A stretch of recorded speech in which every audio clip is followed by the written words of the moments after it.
Okay mga bossing, ayan. So para naman daw sa mga nagre-request ng conversion ng 4-pin adjustable programmable CDI sa Rider 150 carb na reborn. Okay, so doon sa CDI mga bossing ng ating Rider carb, okay, na reborn, ito yung socket na meron doon sa ating CDI.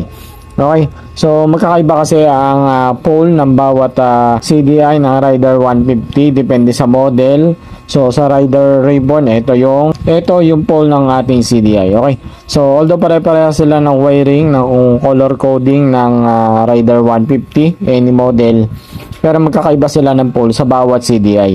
Okay, so pag magko-convert po tayo ng ating 4-pin CDI sa ating Rider 150 Reborn, okay, so 4 na wire lang po yung kukuhanin natin dito sa kabuuan ng 6 na pin. So kung mapapansin nyo, yung isang pin wala yan. So 5 wires lang yung meron sa ating CDI ng ating Rider 150 Reborn. Ngayon, ang hindi lang po makakasama dyan mga bossing is itong tachometer. So ibig sabihin mga boss, hindi po natin mapapagana yung RPM ng inyong unit kung magko-convert po kayo ng ganitong CDI. So pero mapapagana po natin dyan yung kanyang rapid backfire, okay? Yung kanyang paglilimit mga bossing, mapapagana natin yan. So mapapandar din natin yung unit gamit ang 4-pin CDI.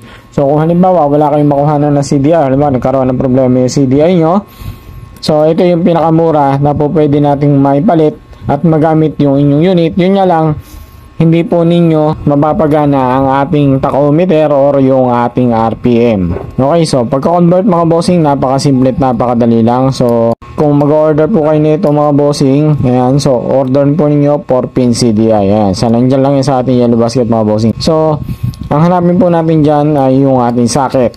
Dalhin siya kayo ng socket, then yung wire is itatap lang po ninyo.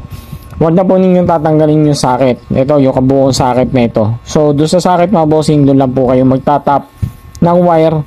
At para po pwede nyo pa rin may kabit yung original na CDI. Okay, so unahin natin yung ignition coil. Sa part dito ng ating 4-pin CDI, ito yung part ng ignition coil. Ayan. Ito yung pole ng ignition coil. So, sa ignition coil ng ating CDI, doon sa ating Suzuki Rider, hanapin lang po natin yung may kulay na white na may lining na blue. Dito po natin itatap yan sa ignition coil. Next naman po natin is itong kabilang ito. Ito yung po yung tatawag natin pulser. So hanapin naman po natin yung kulay green na may lining na white. Ito po yan. Okay. So kahit magkakaiba po ng pole yan, basta alam po ninyo yung bawat kulay. Alam nyo yung designation na color coding kung saan papunta. Kahit anong unit bossing, mapapagana po natin yan. So tapos na tayo sa pulser, di naman tayo sa negative. So ang negative ng Suzuki Rider ay ground black white. Black na may lining na white.